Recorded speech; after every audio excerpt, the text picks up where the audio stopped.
I've been collecting flowers for pressing, and I'm going to be doing a workshop soon at Crystal Bridges using pressed and dried flowers, and they'll go in encaustic. So I wanted to show some of the process of the first steps, so you got a kind of feel for all of the things I do to make these pieces.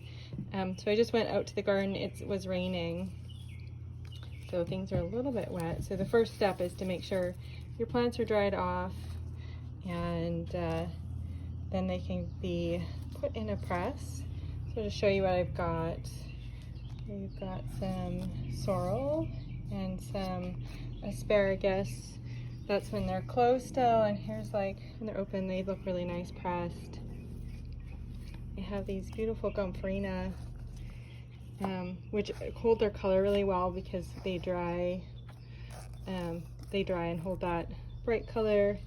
The basil has a really beautiful color, and some eucalyptus that smells so good.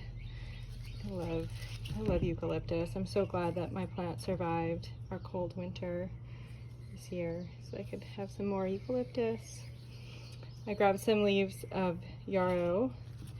I like how feathery and ferny they are. It's nice to have leaves and flowers, not just one or the other. One more yarrow. The calendula is going crazy in my garden right now. One of the things I've noticed about the calendula is that it starts to close up right away as soon as you pick it. So right away I often just kind of convince it not to close up. So I also dry the calendula to make medicines. I dry it first, and then later, when it's totally dry, like I just dry it leaving it on the counter. And once it's totally dry, then I will soak it in oil. I think I usually use olive oil, and then mix that with beeswax to make like a healing skin lotion. Well, not really a lotion, more like a balm. Anyway, so there's lots of that calendula in here. These zinnias are kind of hard to dry. I do cut off quite a bit of this because anything that's really thick like this doesn't dry well.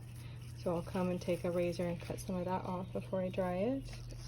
It should hold the color well. And dahlias also are hard to dry. It also needs to be dry, just like not wet from the rain before I dry it the next step. I'll also cut out some of this inner part as well as some of this back stuff so it goes faster.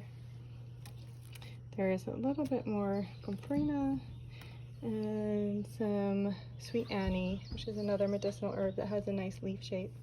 Okay, so once I have collected a bunch of specimens, I got this microfleur press, and I always do my first step with the microfleur. You can see the press has gotten a little bit messy. It helps the plants be really flat, and so I'll start with some of the eucalyptus. Basically, I try to fill up the space as much as possible. It's best to use plants that are of the same thickness so they dry around the same speed. And then you take another one of these cloths. You see I burned a little hole in that one.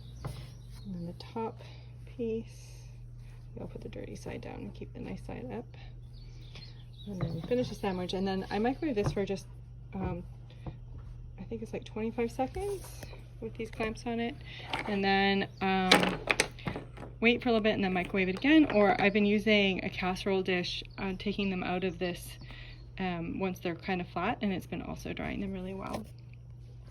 So then I have been putting them in this, just move these guys out of the way so you can see some when they're dry.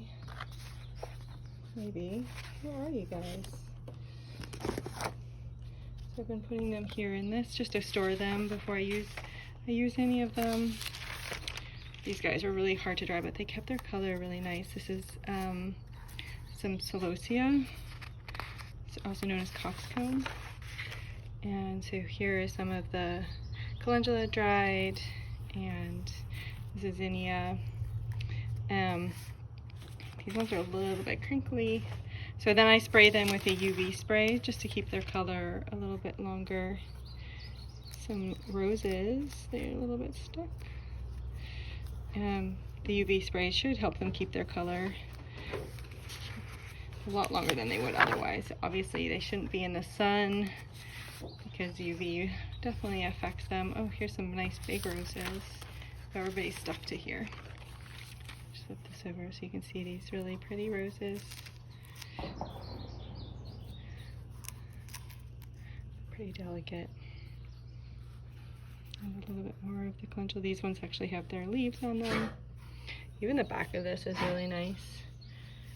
Okay, so hopefully that gives you some sense of the start of the process. And then I can show you some other process stuff later. Thank you.